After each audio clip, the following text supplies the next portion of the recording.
Warning, you are currently being recorded. Look around you. The gym, the grocery store, the sidewalk. Someone is holding a phone, and that phone is a loaded gun pointed at your reputation. Here is the specific problem. We have built a society where a 10-second video of your worst moment can destroy 40 years of your career. You yell at a rude waiter? Viral. You trip at the gym? Viral.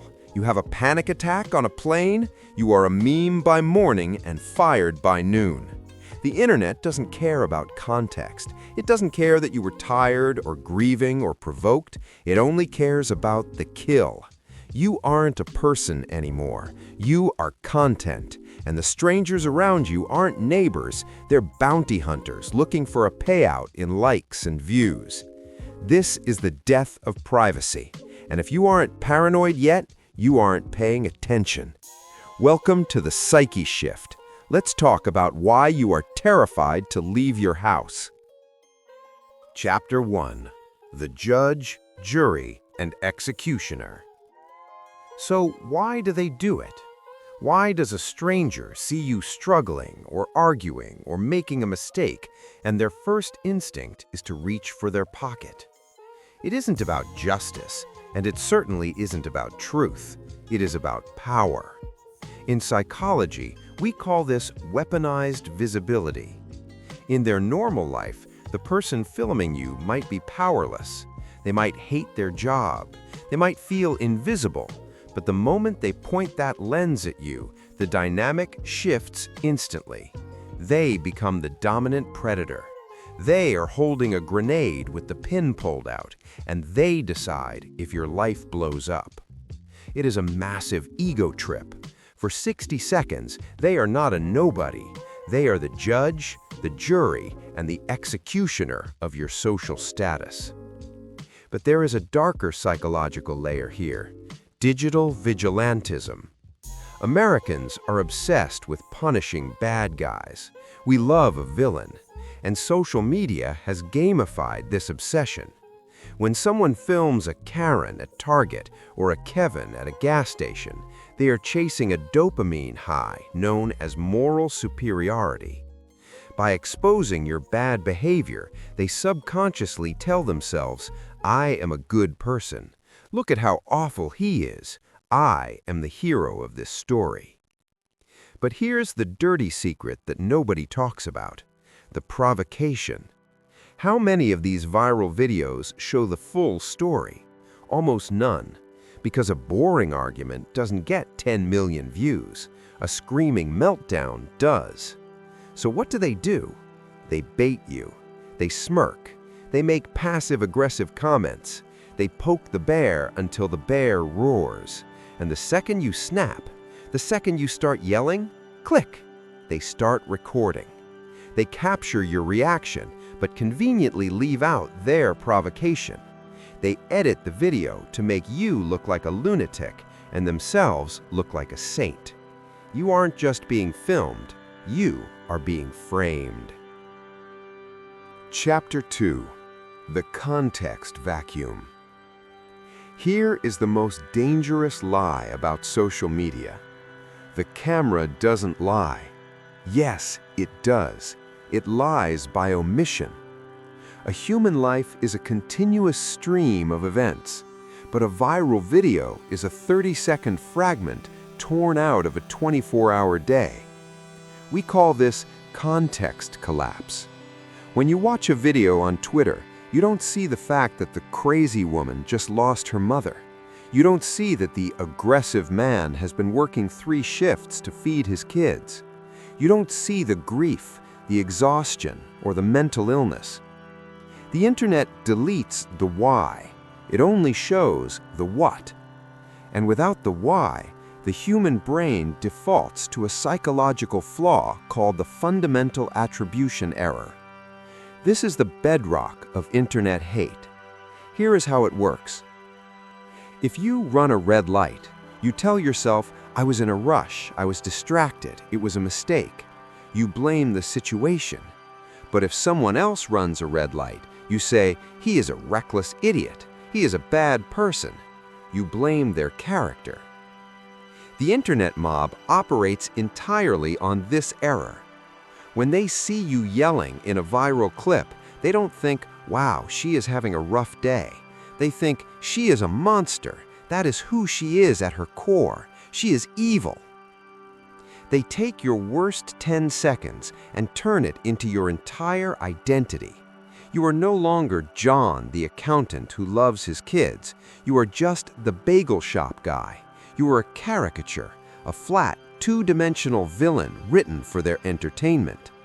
And once you are labeled a villain, the mob feels justified in doing anything to you. Doxing your address, harassing your family, calling your employer? To them, it's not cruelty, it's pest control. They don't see themselves as destroying a human life. They see themselves as deleting a bad character from the game. Nuance is dead, and your reputation died with it. Chapter 3. The Silent Panopticon. So, how do we survive in a world where everyone is a potential paparazzi? We adapt, we change, we go cold. Sociologists call this the chilling effect. Have you noticed that public spaces feel quieter lately? People don't talk to strangers on the subway. Men are terrified to compliment women. If someone trips on the sidewalk, 3 people might walk past before one stops to help. It's not because we are cold-hearted, it's because we are terrified. We have done the math. The cost of being a good Samaritan is too high. If you jump in to break up a fight, you risk being filmed. And if the video starts 5 seconds too late, you look like the aggressor. You become the villain. So the safest move is to do nothing, to stare at your shoes, to keep walking. We are becoming a nation of cowards, paralyzed by the lens. But the paranoia goes deeper than just avoiding conflict. It changes your personality. In psychology, this is known as self-censorship via hypervigilance. When you leave your house, you subconsciously put on a mask. You become the gray man. You don't dress too loudly. You don't laugh too hard. You don't express strong opinions in a coffee shop. You constantly scan the room. Is that phone pointed at me? Is that red light blinking? You are stripping away the edges of your humanity to make yourself as boring as possible, because in 2026, boring is safe. We are building a society of statues, a sterile, flavorless world where nobody takes risks, nobody makes mistakes, and nobody is real. We are all just performing normalcy for an invisible audience that might not even be watching. You aren't free. You are just an inmate in a prison where the guards are your neighbors and the walls are made of glass. And the stress of this, the chronic cortisol pumping through your veins every time you step outside, it is killing us faster than the loneliness ever could. Part 5. Outro and CTA, the final verdict. So here is the harsh reality we have to accept. We cannot stop the cameras. The technology is already here. The glass prison is built. But we can stop the feed. The algorithm is a beast that eats outrage. It is hungry for airport Karens and gym creeps. It demands a new sacrifice every single morning to keep you scrolling. And right now, you are feeding it. Every time you watch a public freakout video, every time you leave a nasty comment, every time you share it with a friend and laugh, you are signing your own death warrant. You are validating the system that will eventually hunt you. You are telling the world it is okay to judge people without context. And one day, when you are the one having the meltdown, when you are the one weeping in a parking lot because your life is falling apart, the world will listen to you, and they will show you no mercy, because you didn't show any. So I have a challenge for you, a difficult one. The next time the algorithm serves you a video of a stranger losing their mind, don't click like, don't read the comments, Stop. Look at that person and ask what happened to them 10 minutes before this video started. Give them the one thing the internet refuses to give, the benefit of the doubt. It is the only way to break the chain. If you are tired of living in a world designed to make you anxious, paranoid, and compliant, then you are in the right place. This is the Psych Shift. We are building a community of people who refuse to be NPCs in someone else's script. We explore the dark psychology shaping your reality so you can take back control. Click the subscribe button, not to support an algorithm, but to support your own sanity. Now, turn off this video. Look around you. Are you watching the world, or is the world watching you? Be careful out there.